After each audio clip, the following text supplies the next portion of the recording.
growth potential through sustainable initiatives. So, boys and girls, kindly pay attention onto the stage now where we'll have the first. Which one would like to come first? Hi, good evening, everyone. My name is Prerna Mittal, and I come here from Tata Motors. I'm representing that table right there. I'm so sorry about my throat. And my friend, I said it. I love Bajaj because, right, there's no meaning to absolutely put you in the spotlight. All right, so our topic is decoding growth potential through sustainable initiatives. So I would first like to talk about what is sustainability. Sustainability is not something which can be a fad today, which most of the time it has become with most of the corporates. It has to be consistent, but it also has to be a long-term thought. It has to be intent. It has to be in the value system of the company for it to last. And it's not just about the company. One has to understand the meaning of sustainability at a very grassroots level.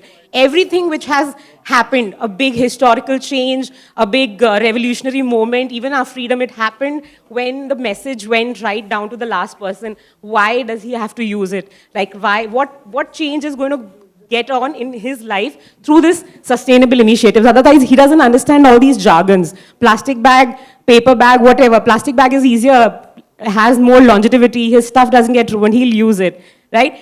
Which brings me to education. So again, the sustainability, the second point has to be education and has to be across the levels. On our table, we were just talking about how it's not that people don't understand, you have to remind them where we come from.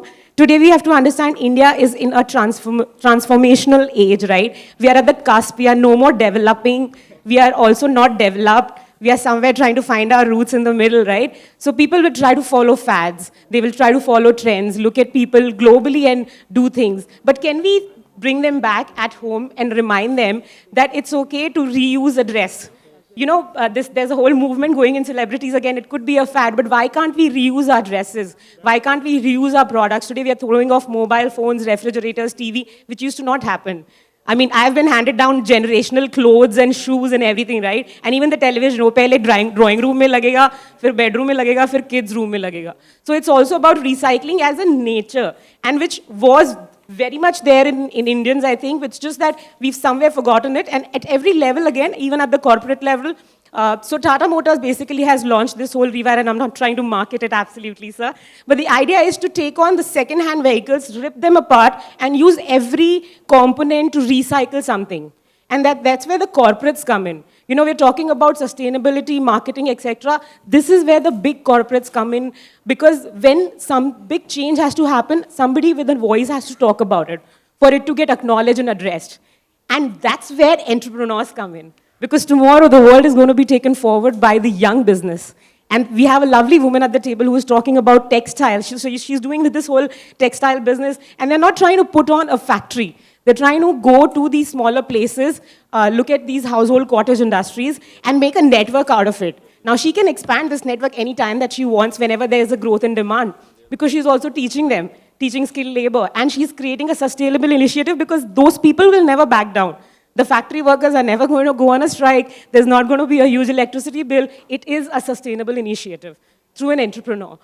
So when we talk about all of this sustainability, we have to understand it has to come from each and every person, right? I'm just going to go through my notes again, sorry. So yeah, we also talked about big market initiatives, and I would like to take an example, very small example, of just conferences like these. I've gone to so many of these, and there'll be so much branding across sunboards and vinyl and paper and whatnot. All of this is thrown right away the next day.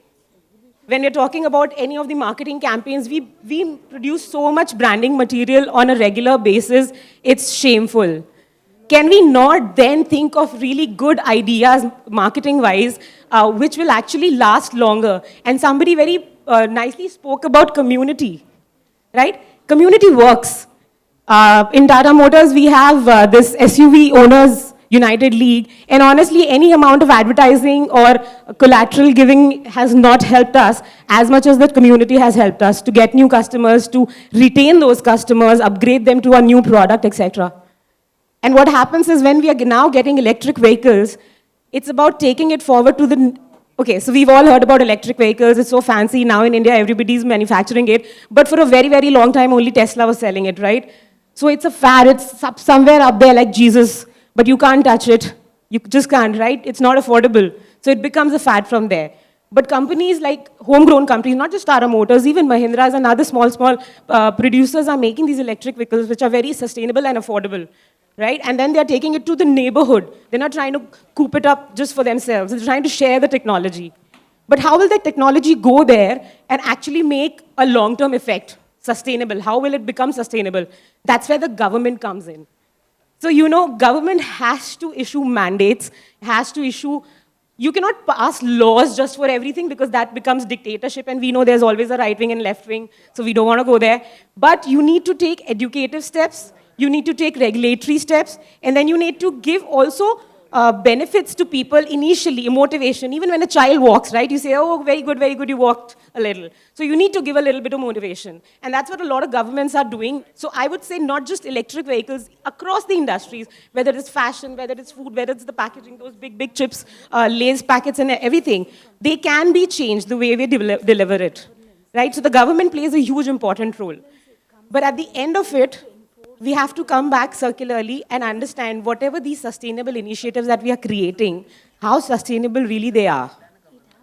Are they really sustainable?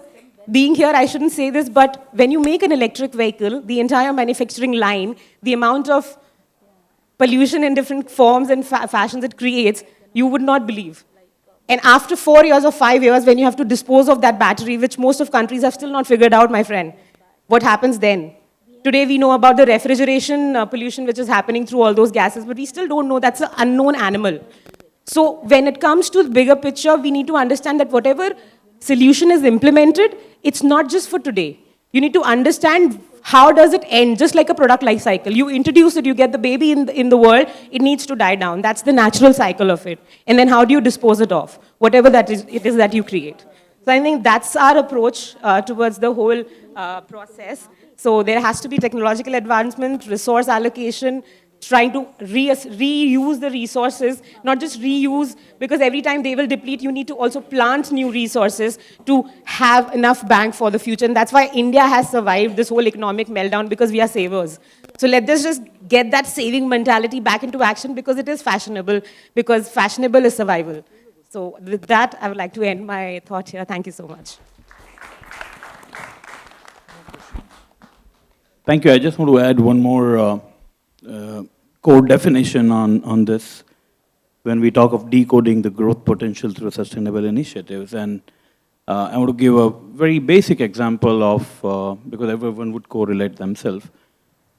We are purchasing everything online, Amazon, Flipkart, and every packaging material will have, you see the brown package? Okay. Now, if I ask you guys that this paper or boxes are being produced from the waste paper, do you call it sustainable? Yes, no? Yeah, okay. Now, it's sustainable, but not 360 degree sustainable. Where is the growth? I'm getting a waste paper, I'm recycling it and giving back to the market. But again, as my friend, she mentioned about the battery example, that how will you dispose of battery? The waste paper, when you produce, you have to deal with wastewater. As a company, what we do is we allow, I'm from PAC Environmental Technology India Private Limited, it's a Dutch company, and what we allow the paper manufacturer to treat the wastewater, recycle it back to the process so that they're not discharging any water. That's number one. So they are having a compliance which government has given them a mandate. Plus, we are allowing them to produce biogas out of it, from that wastewater. Now that biogas is being used to fuel up the vehicle, which is called compressed biogas or CNG. So imagine that if you are doing a sustainable practice of producing a paper, that's your profit, but the additional advantages are making a sustainable fuel, where you are not depending upon fossil fuel, where you're not depending upon the kind of, the carbon which you are throwing into the atmosphere. And who are from Delhi now? I mean, can you raise your hand? Okay. I'm also from Delhi, and my throat is also caught up. Yeah. It's because of the bad pollution, by, don't want to blame farmers or government, but recently one of the paper mill has initiated a program where the kind of farmer waste they are going to produce, convert into again compressed biogas. So imagine that they don't need to burn the paralis or whatever, the wheat straws and all. So already government has started doing it, and as my colleague rightly said that there has to be an incentive. We have that awareness. Swachh Bharat campaign was actually an awareness. Every small kid knew that what Swachh Bharat is, but how to achieve it is something, which we already started doing it. So for us, as a group, we think that sustainability is not a strategy, but it's a necessity and a choice to become a profitable company. Thank you. All right, we'll Thank move on to you. the last table. Was I someone- have a question. Okay. Very well explained. I loved your company. Thank you. You're using every waste material into something productive. How many such companies do actually exist? And as she rightly mentioned, and allow me to be little devil's advocate here, because I'm trying to zero down on how much growth can come from only sustainability for marketers. With so much challenges that we are being put, with so much ROI-driven impact that we've been asked by the board, how much can you contribute to only sustainability? Or should we look at it as fad? In your case, you have a beautiful organization that has found its ways, but as she mentioned, even for EVs, we don't have destruction. And ether is the new thing that we are looking at. Electric vehicles are going, and ether is the new fuel is that we are looking at. So my conclusion or my intent of asking this question is, are we looking at sustainability as a fad, or it should be as a part of your CSR, or can you really get growth from it? That's my question. Okay, so the answers are mixed actually. If you see, since I come from the water background, so I'll go back to the water. Recently, there are water treatment credits are being given by government. So that's a motivational tool. So when you say motivational tool, that if someone is recycling the water, he is bound to do, like who knows the ethanol blending program? You fuel up your petrol, you get 10% ethanol added into it. Anyone in the group? No. To reduce the crude oil import, government has started an ethanol blending program called E20. Okay, so now you have that E20 program, you get 20% subsidies. So a sugar factory which was not profitable in India are become immensely heavily profitable now. So to answer your question, it's not just CSR and the books what your team writes and put it into your the cupboards, but it has to be a profitable initiatives. And one of my team member told that every CEO has CSR or has sustainability in their mind, but it's not just because of he has to filling the blanks. Okay, there are profits into it. Coming back to the questions on EV and how to dispose of, she only had answered that you have to have a technology advancement into it. Right now we may not have.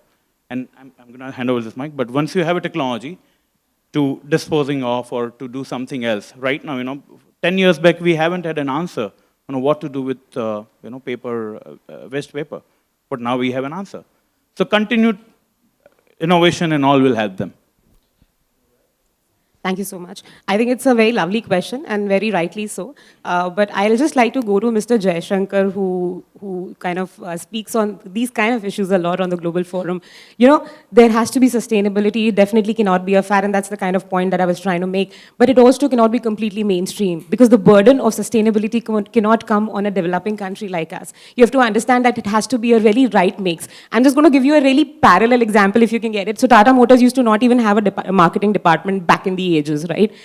One day one person came and then they became a department and now there's a team. I think any good initiative has to come in slowly, because you cannot go completely sustainable in a lot of industries. And it's just preaching. It's like there are people who are going to sit and preach you, do this, do that. It's not possible. To run a big plant, you do need that kind of an energy. And there are a lot of things which cannot be currently replaced. What you do is consistently look to make it more and more mainstream every day.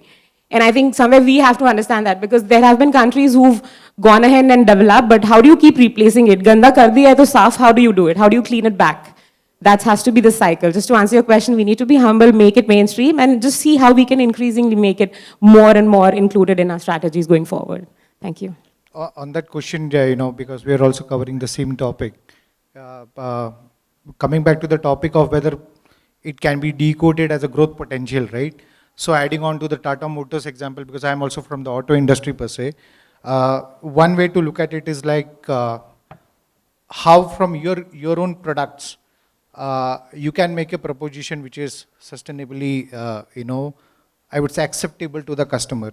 So I see it as, if sustainability is your problem, there are partners who have a solution to it. So for every problem, there is a solution. He mentioned about the recycling of papers, right? So there is Thermax like brand who works on the water treatment recycling project. There are other brands who have a solutions to make wastewater into the usable water for various industries. One example of tires that I can give you is, now tire is heavily rubber component, contains a lot of polluted elements when burnt, recycled, dispersed, scrapped, etc. But you can't run your vehicles without tires, right?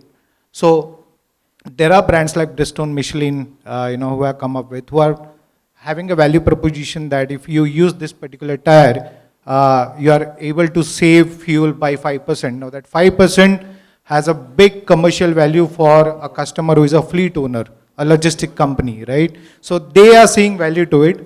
So sustainability is something by default coming to the customer, but what he's seeing is a growth potential wherein he can make more profits by using the same tire, run more vehicle, save the environment, at the same time, take money back home. So just thought to share that.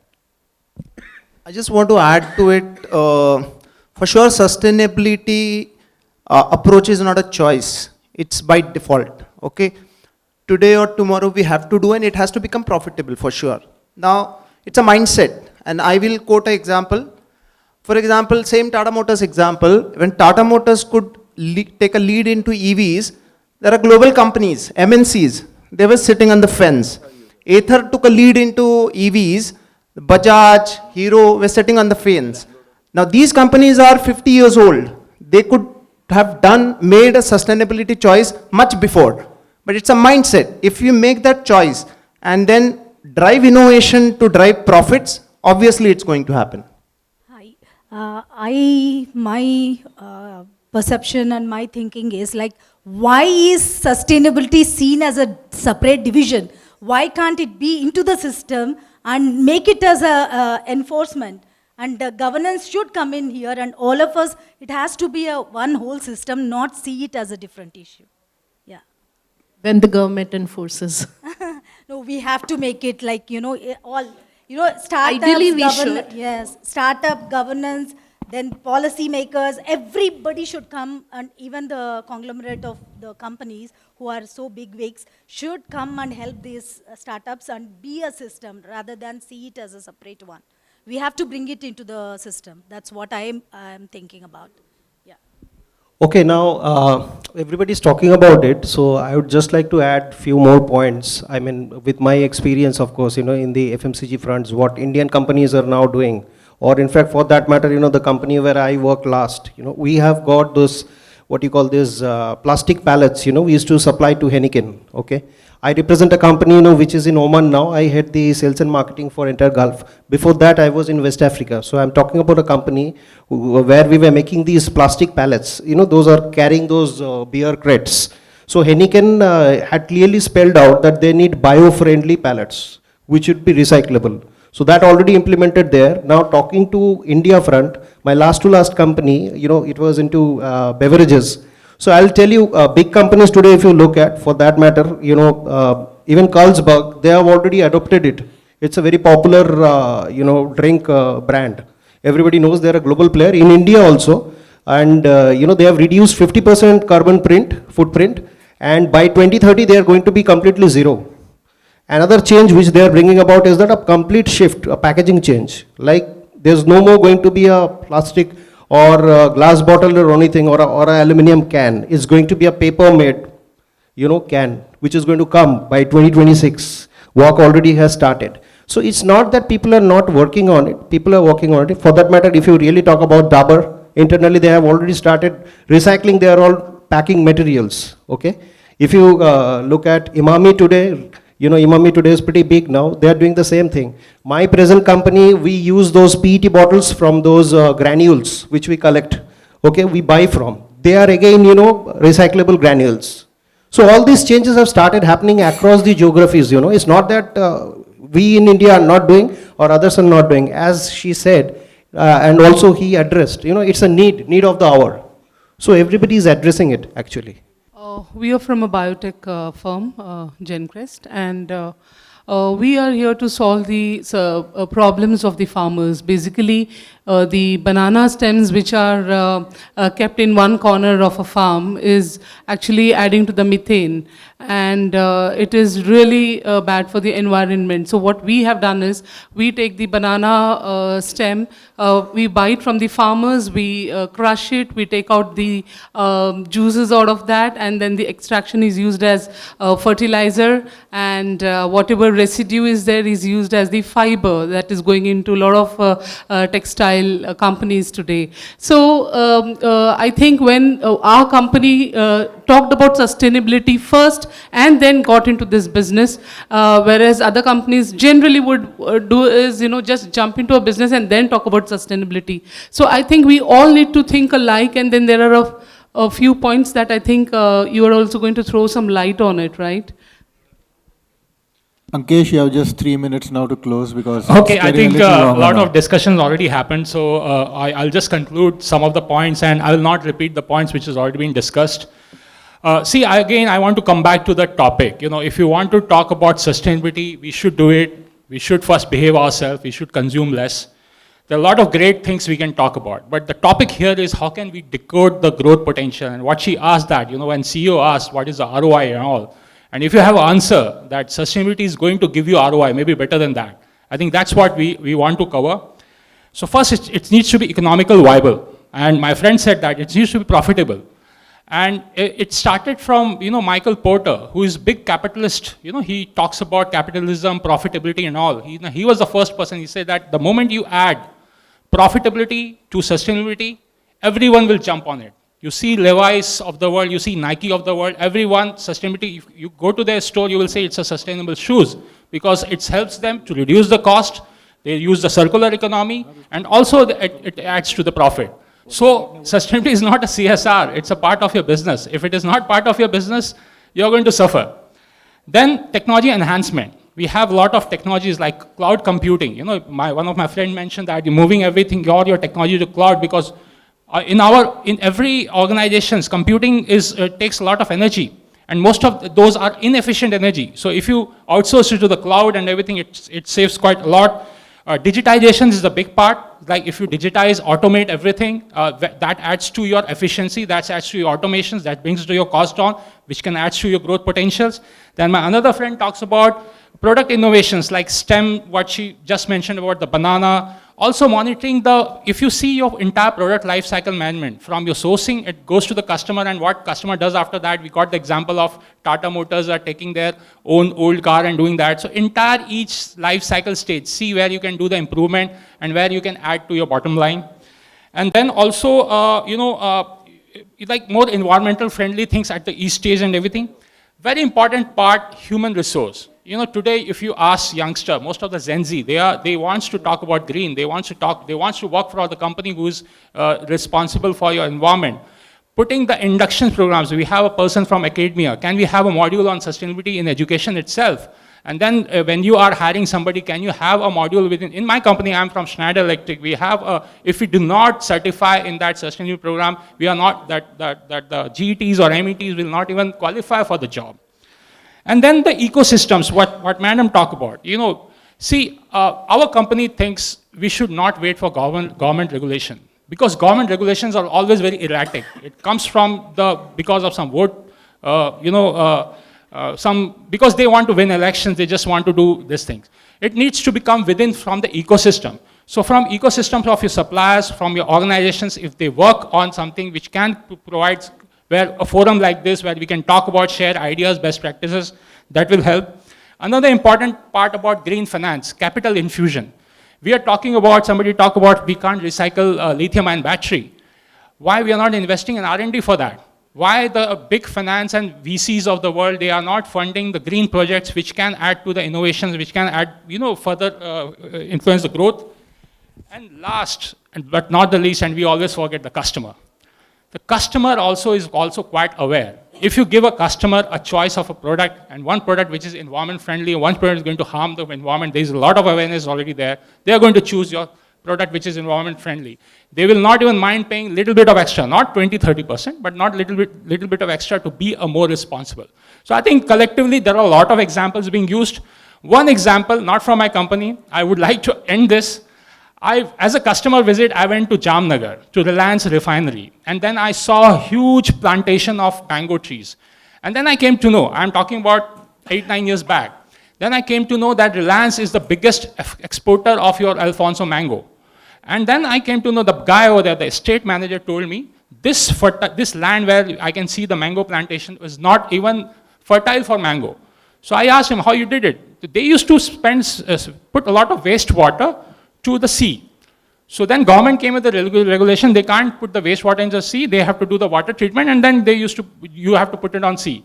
They did the water treatment, and then they started putting that water on the land. The land got fertile, they started putting mango over there. So just imagine a refinery waste has created a business of a largest exporter of Alfonso mango. So yes, there is a profitability and growth in sustainability.